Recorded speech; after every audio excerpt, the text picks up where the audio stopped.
This account has been reconstructed from documents sealed by order of the Montana Territorial Court in January 1875.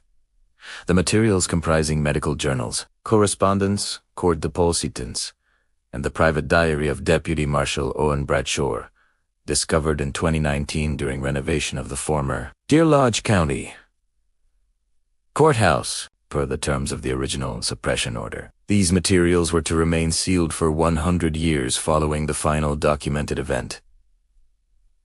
That threshold has now passed. What follows is not speculation. It is a compilation of recorded observations made by educated men and women who struggled to reconcile what they witnessed with the moral and scientific frameworks available to them. The central figure of this case was never formally convicted of any crime. The question of whether justice was served, or whether it could have been, remains open. Reader discretion is advised not because of graphic content, but because certain conclusions, once considered, cannot be idly dismissed. Part 1. The Arrangement. In late October 1871, the settlement of Mercy Falls, Montana Territory, consisted of 43 permanent residents, a seasonal logging camp, and a mission hostile operated by the Sisters of Perpetual Mercy. The town had been founded 6 years earlier by families seeking distance from the warfare that had consumed the nation. By 1871, it served primarily as a way station for those traveling between Fort Benton and the mining territories to the south. The hostel accepted transient lodgers, the destitute, and orphaned children awaiting placement with families or institutions farther east. Sister Adelaide Cormier, the mission's superintendent, maintained meticulous records of admissions, baptisms, and departures. Her ledger for October 12, 1871 notes, the arrival of a single child estimated age 11 delivered by a freight contractor named Hoskins, who claimed to have found her wandering near the remains of a burned homestead approximately 30 miles south. The child gave her name as Elizabeth Marsh.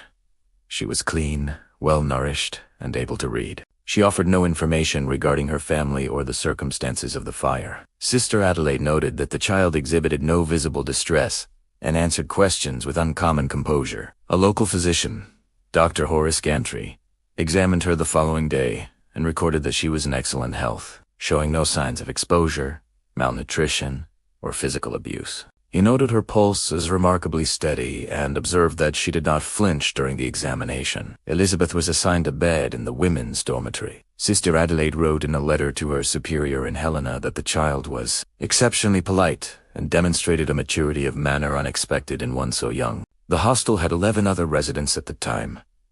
3 elderly men, 2 widows for younger children, and 2 women recovering from illness. Elizabeth adapted quickly to the mission routine, attending lessons, performing chores, and showing particular interest in Sister Adelaide's small medical library. Within a week, she had requested permission to read Dr. Guantry's anatomy text, a request that Sister Adelaide found curious but harmless. Deputy Marshal Owen Bradshaw first encountered Elizabeth Marsh on October 28, 1871, when he stopped at the mission to inquire about recent thefts from a nearby trading post. His diary entry for that evening is brief. Met the new child today. Strange girl. Looks at you too long. Asked me about my revolver, wanted to know if I'd ever shot a man. Sister Adelaide laughed it off. The girl didn't laugh, just kept looking. The first incident, on the morning of November 9th, 1871, one of the younger children at the hostel, a boy named Thomas Ridley, age 6, was found dead in the barn adjacent to the mission. The body was discovered by Sister Adelaide's assistant, Sister Teresa Vaughn, who reported that the child was lying at the base of the hayloft ladder. Dr. Gantry was summoned immediately. His official report, filed with the Territorial Marshal's office, attributed the death to accidental cranial trauma, consistent with a fall from height. The boy's skull had been fractured, and death would have been swift. Dr. Gantry noted no evidence of foul play and concluded that the child had likely climbed into the loft without supervision and lost his footing. The mission community mourned. Thomas Ridley was buried in the small cemetery behind the chapel. Deputy Bradshaw attended the service but made no official inquiry, as the death had been ruled accidental. However, Bradshaw's diary contains an entry dated November 11th, 2 days after the burial. Spoke with Sister Teresa. She mentioned something odd. Said Dee warned Thomas twice the day before not to climb the ladder, said. Elizabeth had been encouraging him, telling him there were kittens up in the loft. No kittens up there. Sister Teresa thought nothing of it until after. When I asked Elizabeth about this, she said Thomas had been talking about kittens all week. Said she didn't know why. Her face didn't change when she said it, not even a little. Bradshaw made no formal report of this conversation. In his diary, he wrote, "A child lying about another child. Not unusual, but there was something in the way she looked at me. Like she was waiting to see if I'd catch her, and didn't much care either way."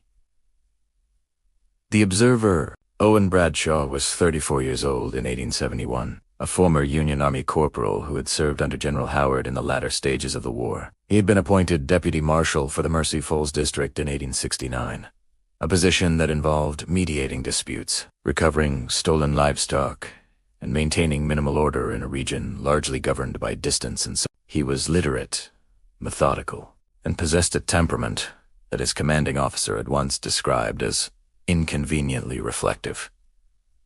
In the weeks following Thomas Ridley's death, Bradshaw found himself returning to the mission more frequently than his duties required. He later acknowledged in his diary that he could not articulate why. He brought small gifts, a sack of apples, nails for repairs, and engaged Sister Adelaide in conversation. He observed the daily routines of the hostel. He watched Elizabeth Marsh. His entries from this period are detailed. November 18th, Elizabeth helps with the washing. Betty Tarug's sister Adelaide praises her. The other children keep their distance. I asked one of the girls, "Mary, why?" She said Elizabeth looks at them strange. I asked her to explain. She couldn't. November 24th. Elizabeth asked me today if I'd ever seen a man die. Said she'd been reading about the war and wondered what it looked like. I told her it wasn't a thing a child should wonder about. She nodded and said, "I suppose not." But I got the sense she'd already decided I was wrong. December 2nd watched Elizabeth with the mission dog, a shepherd mix named Brutus. The dog won't go near her. Stands at a distance and whines. Sister Adelaide says the dog has become nervous in his old age. Perhaps. But he goes to everyone else readily enough. Bradshaw noted that Elizabeth never played with the other children in the conventional sense. She participated when required, but showed no spontaneous joy or frustration. She did not laugh. She did not cry. When reprimanded for a minor infraction, failing to complete a chore, Seapulokise, with perfect courtesy and without apparent emotion. In a letter to a former military colleague dated December 10th, 1871, Bradshaw wrote, "I have encountered men in battle who killed without hesitation or remorse. They were not monsters. They were simply men who had discovered they could do a thing others could not, and found it useful. I am reminded of them now, and I do not know why. The object of this reminder is a child. I am likely losing my mind." The second incident on the afternoon of December 14th, 1871, Mrs. Clara Henning, one of the widows residing at the mission, died in her sleep. She was 53 years old and had been in declining health for several months, suffering from what Dr. Gantry had diagnosed as consumption. Her death was not unexpected. Sister Adelaide prepared the body for burial. Dr. Gantry, performing his cursory post-mortem examination, noted advanced pulmonary deterioration and signed the death certificate without hesitation. Bradshaw learned of the death the following day. He attended the burial and spoke briefly with Sister Adelaide, who remarked that Mrs. Henning had gone peacefully, perhaps even happily, as she had been found with a faint smile on her face. Bradshaw offered his condolences and turned to leave. It was then that Sister Teresa approached him. She asked if she might speak with him privately. They walked to the edge of the cemetery. Sister Teresa was a young woman, 26, who had joined the mission only a year prior. She was visibly distressed. Bradshaw's diary entry from that evening provides her account. Sister Teresa told me that 2 nights before Mrs. Henning's death, she had seen Elizabeth leaving the widow's room well past midnight. The mission rules forbid children from wandering after dark. When Sister Teresa asked Elizabeth what she was doing, the girl said Mrs. Henning had called for her, said she was frightened and wanted company. Sister Teresa checked on Mrs. Henning. The widow was asleep. Sister Teresa told Elizabeth to return to bed and said nothing more about it. Now she wonders if she should have. I asked Sister Teresa if she believed Elizabeth had done something to harm Mrs. Henning. She crossed herself and said she didn't know. She said Elizabeth had been very kind to the widow in recent weeks, reading to her, bringing her tea, but there was something she couldn't name. She said, "The girl watches people the way you'd watch an experiment, like she's waiting to see what happens." Bradshaw spoke with Elizabeth. The next day, his record of the conversation is as follows. I asked her if she'd been visiting Mrs. Henning at night. She said yes, said the widow had been lonely and afraid of dying. Said she'd wanted to help. I asked her what they talked about. She said Mrs. Henning had talked about her late husband and her son who'd been killed in the war. Said Mrs. Henning had cried. I asked Elizabeth if Mrs. Henning had seemed ill the last time she saw her. She said yes, very ill. Said she'd had trouble breathing. Said her lips had been blue. I asked Elizabeth if she'd given Mrs. Henning anything to eat. Medicine? Anything? She said no. She looked directly at me when she said it. Didn't blink. I asked her if she understood why I was asking these questions. She said, "You think I hurt her?" I said I was only trying to understand. She said, "People die, Mr. Bradshaw. Especially sick people. I don't see why anyone needs to understand more than that. The girl is 11 years old. The animals." Winter settled over Mercy Falls, with particular severity in early 1872. The mission's supplies dwindled. 2 more transient lodgers arrived, and one of the elderly men passed away in his sleep-in. Unremarkable death, given his age and infirmity. In late January, one of the mission's chickens was found dead in the coop, its throat cleanly cut. Sister Adelaide assumed a weasel or marten had gotten in, though the wound seemed unusually precise. A week later, 2 more chickens were found dead in the same manner. Bradshaw helped Sister Adelaide reinforce the coop. On February 3rd, the mission dog, Brutus, disappeared. He was found 3 days later in a ravine half a mile from the hostel. Bradshaw examined the body. The dog's legs had been broken, and its throat had been cut. The injuries were systematic. There was no sign of a struggle in the surrounding snow. Bradshaw did not share his findings with Sister Adelaide. Instead, he returned to the mission and searched the grounds. Behind the woodshed, he found a small cache hidden beneath loose boards, a leather pouch containing a folding knife, a coil of thin wire, and a notebook. The notebook was Elizabeth's. It contained drawings, anatomical sketches of animals, birds, rabbits, a cat with careful labels, indicating bones, organs, and blood vessels. The drawings were precise, almost clinical. Beneath several of them were brief notes. Bird heart stops, if pressure applied behind wings for approx. 30 seconds. Rabbit struggles less, if neck is broken first. Cut in after does not wake it. Dog very strong. Requires planning. On the final page was a sketch of a human figure, gender indeterminate, with dotted lines indicating major arteries. There was no accompanying text.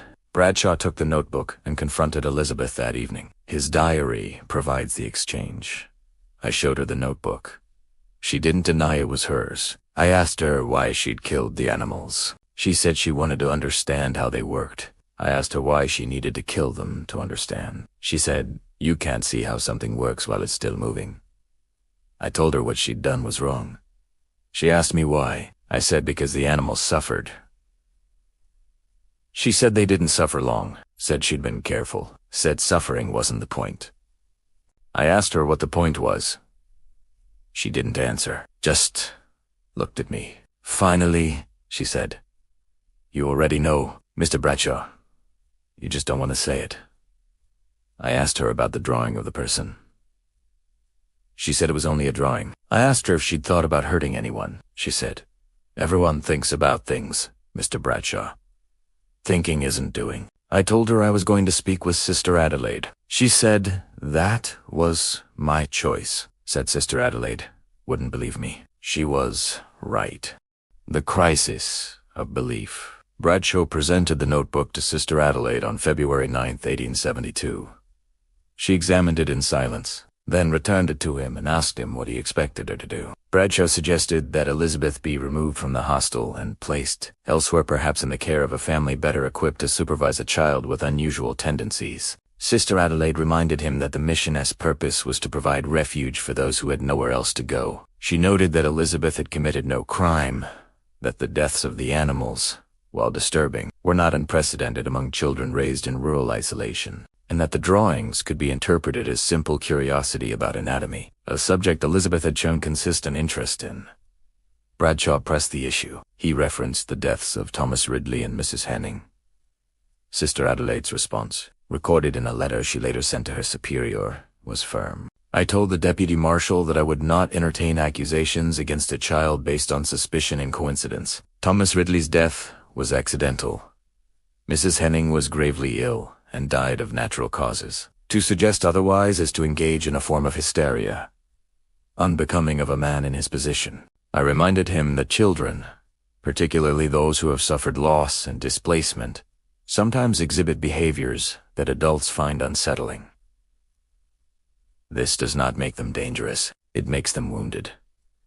Bradshaw left the mission that day and did not return for several weeks. His diary entries from this period reflect a man in considerable turmoil. February 12th.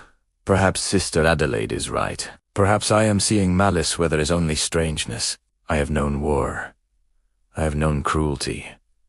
It always announced itself. It never wore the face of a child who says please and thank you and reads by candlelight. February 20th. I dreamed of Elizabeth last night. She was standing in the cemetery, looking down at the graves. When I approached, she turned and asked me which one I thought I'd be in. I woke before I could answer. February 28th. I am afraid. Not of the child. Of what it means if I am right, and of what it means if I am wrong. The third incident, on March 14, 1872, 4-year-old Margaret Sills, one of the younger children at the mission, drowned in the creek that ran along the eastern edge of the property. The child had wandered away from the hostel during the late afternoon. Her body was discovered by one of the loggers returning from the camp. Dr. Gantry ruled the death accidental drowning. Bradshaw arrived at the mission within an hour of the discovery. He examined the site. The creek was shallow, no more than 2 feet deep at its deepest point, and the current was not strong. The child's body showed no signs of struggle. Her lungs were filled with water. Bradshaw asked Sister Adelaide if anyone had seen Margaret leave the hostel. Sister Teresa reported that she had seen Margaret and Elizabeth walking toward the creek together, approximately an hour before Margaret's body was found. When asked where Elizabeth was, Sister Teresa said she had returned to the hostel alone, approximately 20 minutes before the alarm was raised. Bradshaw found Elizabeth in the dormitory, sitting on her bed, reading. He asked her to accompany him outside. They stood in the yard. His account of the conversation. I asked her what happened to Margaret. She said Margaret had wanted to see the creek. Said she'd taken her down to look at the water. Said Margaret had leaned over too far and fallen in. Said she'd tried to pull her out, but Margaret was too heavy. Said she'd run back to get help, but it was too late. I asked her why she hadn't called for help immediately. She said she didn't think anyone would hear her. The camp was empty, and the hostel was too far. I asked her why she hadn't stayed with Margaret. She said there was nothing she could do. Said Margaret was already underwater. I asked her if she'd pushed Margaret. She said no. I asked her if she'd held Margaret under the water. She said no. I asked her why Margaret had gone to the creek with her in the first place. She said Margaret had asked to go. Said Margaret liked her. I told her I didn't believe her. She said, "That's not my problem, Mr. Bradshaw." I asked her if she felt anything about Margaret's death. She tilted her head, like she was considering the question. Then she said, "You feel like you're going to keep asking me questions until I say something you want to hear, but I don't think you even know what that is." Bradshaw arrested Elizabeth Marsh that evening and confined her to the small cell adjacent to his office. He charged her with negligent homicide. Sister Adelaide objected strenuously, but Bradshaw invoked his authority as a territorial officer. He sent word to the federal marshal in Helena, requesting guidance and assistance. Elizabeth spent 3 nights in custody. Bradshaw observed her closely. She did not cry. She did not protest. She asked for books and, when provided with them, read quietly. She ate when food was brought. She slept soundly. On the 3rd day, Dr. Gantry visited her. He later told Bradshaw that he had attempted to assess her mental state. He found her calm, articulate, and entirely rational. He suggested that she was perhaps deficient in natural feeling but showed no signs of acute mania or derangement. He recommended that if Bradshaw intended to pursue charges, he should first obtain a formal evaluation from an alienista specialist in disorders of the mind. The excavation while Elizabeth was in custody, Bradshaw obtained permission from Sister Adelaide to search the mission grounds more thoroughly. On the morning of March 18, 1872, he discovered a small root cellar behind the chapel, accessible through a half-concealed wooden hatch. The cellar was rarely used, serving primarily as storage for root vegetables during winter. At the back of the cellar, beneath a layer of old burlap and straw, Bradshaw found a wooden crate. Inside were additional items belonging to Elizabeth. Another notebook, several small jars containing what appeared to be preserved animal organs, a collection of bones arranged by type and size, and a leather-bound journal with a lock. Bradshaw forced the lock. The journal contained entries written in Elizabeth's careful hand, dated from November 1871 onward. The entries were not confessional. They were observational. Selected excerpts. November 8th, 1871. Thomas follows me everywhere. Sister Adelaide says it is because he trusts me. Trust is a kind of stupidity. He will do anything, I tell him. Today I told him there were kittens in the loft. There are no kittens. He believed me anyway. Tomorrow I will see if he believes me again. December 12th, 1871. Mrs. Henning talks about her son often. She says he was killed at Shiloh. She cries when she talks about him. I've been reading about anatomy. The lungs are very delicate. I wonder how much pressure it would take to stop them working. Mrs. Henning is already sick. It would be difficult to know the difference. December 14th, 1871. Mrs. Henning stopped breathing at approximately 2:30 in the morning. I held a pillow for less than a minute. She did not struggle much. She was very weak. Sister Adelaide said she looked peaceful. She did not look peaceful. She looked dead. No one seems to know the difference. January 30th, 1872. The dog was more difficult than I expected. I had to break its legs first to keep it still. It made noise. I had to cover its mouth. The knife worked well. I will need to be more careful with larger animals. Planning is important. March 14th, 1872. Margaret drowned today. I held her head under the water for less than 2 minutes. She struggled at first, then stopped. It was easier than I thought it would be. Mr. Bradshaw does not believe me when I say it was an accident. He is smarter than the others, but not smart enough. Bradshaw read the journal in its entirety. He then sat in the cellar for nearly an hour, the journal in his lap. When he finally emerged, he went directly to Sister Adelaide and presented her with the evidence. Sister Adelaide read the journal. She wept. Then she asked Bradshaw what he intended to do. Bradshaw said he would send Elizabeth to the Territorial Asylum in Warm Springs for evaluation and indefinite containment. Sister Adelaide did not object. The confrontation. Before Elizabeth was transferred, Bradshaw visited her in the cell one final time. He brought the journal. He placed it on the small table between them and asked her if she had written it. She said she had. He asked her why she had written down what she had done. She said she wanted to remember things clearly. Said memory was unreliable without a record. He asked her if she understood that what she had done was wrong. She said she understood that other people thought it was wrong. Said she didn't agree, but she understood. He asked her why she had killed M. Thomas, Mrs. Henning, Margaret. She said she wanted to see what it was like. Said she had read about death, but reading was not the same as seeing. Said seeing was not the same as causing. He asked her if she felt any remorse. She looked at him for a long moment. Then she said, "Mr. Bradshaw, do you feel remorse when you kill a deer? You don't. You feel satisfied that you were successful."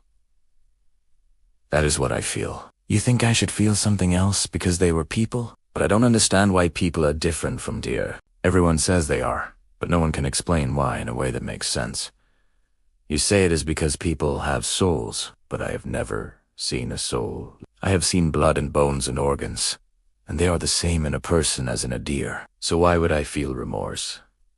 Bradshaw later wrote in his diary, "I have interrogated many men. I have heard lies, confessions, justifications, and pleas. I have never heard anything like this." She was not trying to shock me or provoke me. She was explaining her reasoning. She genuinely did not understand what she had done wrong, and not because she is mad, because she has looked at the question clearly and arrived at a different answer than the rest of us. And I cannot explain to her why she is wrong. I can only say that she is. The institution Elizabeth Marsh was transferred to the Territorial Asylum at Warm Springs on March 22, 1872. She was admitted under the care of Dr. Solomon Reed, the institution's chief alienist. Dr. Reed was a graduate of the University of Pennsylvania Medical School and had published several papers on moral insanity and criminal lunacy.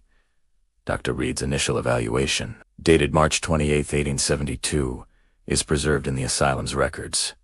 Patient is an 11-year-old female of above-average intelligence and composed demeanor. She speaks clearly and logically, demonstrates no confusion or disorientation, and shows no signs of delirium, mania, or acute melancholia. She exhibits what I would classify as a profound deficiency of moral sentiment. She understands social rules intellectually, but does not feel their binding force. She is capable of mimicking appropriate emotional responses, but does not experience genuine empathy or remorse.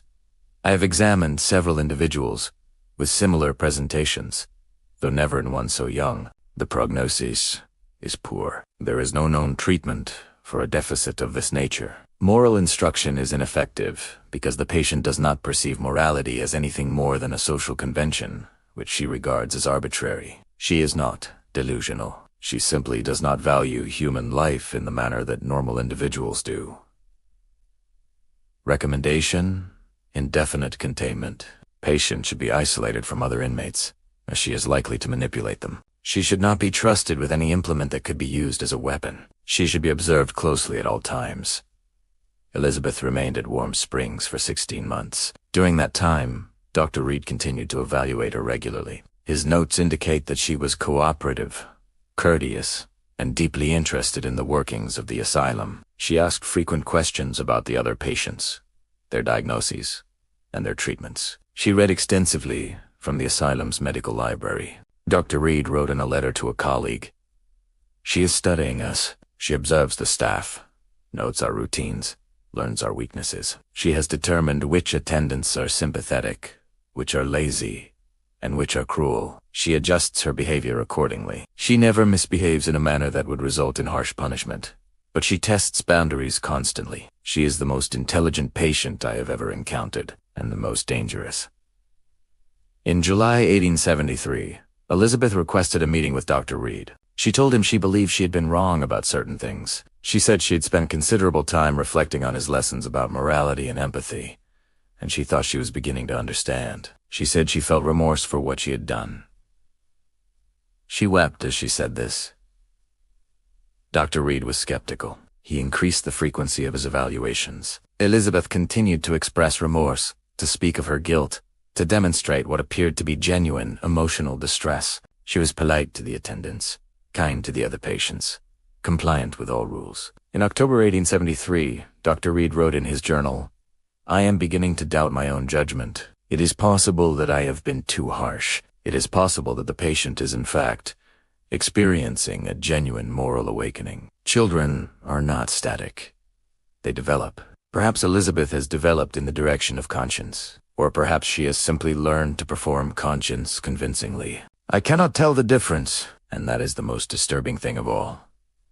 The disappearance on the night of November 12, 1873, Elizabeth Marsh, vanished from the Territorial Asylum. An investigation revealed that she had unlocked her cell using a key stolen from one of the attendants. She had then exited the building through a window in the laundry room, which had been left unlatched. The attendant from whom she had stolen the key reported that Elizabeth had engaged him in conversation earlier that evening, asking him questions about his family. He did not notice the key was missing until the alarm was raised. A search of the surrounding area was conducted. No trace of Elizabeth was found. Notices were sent to law enforcement throughout the territory and to neighboring states. None produced results.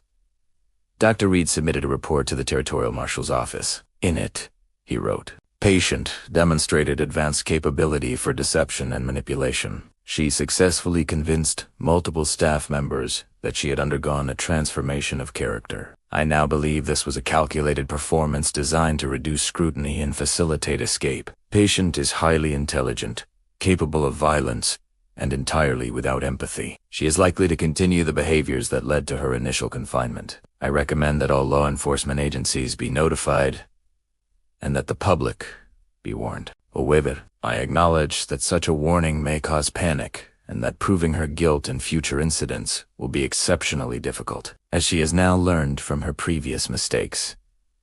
The Territorial Marshal's Office declined to issue a public warning. The official reason given was that there was insufficient evidence to justify alarming the public about a child who had, technically, never been convicted of any crime. The case was classified as a routine escaped from an asylum, and local authorities were instructed to report any sightings. There were no confirmed sightings. The pattern Owen Bradshaw continued his work as deputy marshal for another 3 years. His diary entries from the period following. Elizabeth S. escape reflect a man consumed by a particular obsession. November 20th, 1873. I've requested that the Marshal's Office compile reports of child deaths in Montana, Idaho, and Wyoming territories over the past year. I am told this is not a priority. January 14th, 1874. A child drowned in a creek near Bannack. Accidental, they say. The child was found alone. A girl of 12 was seen nearby earlier that day. No one knows who she was. March 3rd, 1874. An elderly man in Virginia City died in his sleep. A young girl had been staying with the family as a hired helper. She left the day after the man's death. The family cannot remember her name. June 12th, 1874. A boy in Butte fell from a mine shaft. His brother said a girl had been with him earlier. Said she had been asking about the mines. Said she wanted to see inside. No one can find the girl now. In August 1874, Bradshaw traveled to Butte to investigate the mining accident personally. He interviewed the dead boy's family, the other miners, and several townspeople. He compiled a list of descriptions of the girl who had been seen with the boy. The descriptions varied in detail, but shared certain consistencies. She was around 12 or 13. She was polite. She asked a lot of questions. She was very calm. Bradshaw showed the family a sketch he had commissioned of Elizabeth Marsh. The boy's brother looked at it for a long time, then said he thought it might be her, but he couldn't be certain. He said the girl had looked different. Older. Thinner. But something about the eyes was the same. Bradshaw returned to Mercy Falls and wrote a formal report detailing his findings. He submitted it to the Territorial Marshal's Office with a request that a warrant be issued for Elizabeth Marsh's arrest, and that a coordinated search be conducted across multiple territories. The request was denied. The official response stated that the evidence was circumstantial, that the descriptions of the girl were too vague to confirm identity, and that the Marshal's Office did not have the resources to pursue a suspect based on speculation and coincidence. Bradshaw wrote in his diary, "They will not act because they do not believe, and they do not believe because they cannot bear to. It is easier to dismiss the deaths as accidents than to accept that a child is responsible. It is easier to call me obsessed than to admit that I am right. She is out there. She is learning, and no one will stop her." The last entry. Owen Bradshaw's final diary entry is dated December 3rd, 1874. I am leaving Mercy Falls. I can no longer serve in a position where I am expected to ignore the truth. I do not know where Elizabeth is. I do not know how many have died because of her. I only know that she exists, that she will continue to exist, and that she will continue to do what she does because it is what she is. I have read every text I could find on moral insanity, criminal lunacy, and the nature of evil. None of them can explain her. None of them can explain how a child can look at another person and see only an object. None of them can explain how intelligence can exist without conscience. I think of her often. I think of her reading in the asylum library, learning how to mimic emotions she does not feel. I think of her watching the attendants, noting their routines, planning her escape. I think of her walking into a new town, smiling, introducing herself, asking questions. I think of her waiting.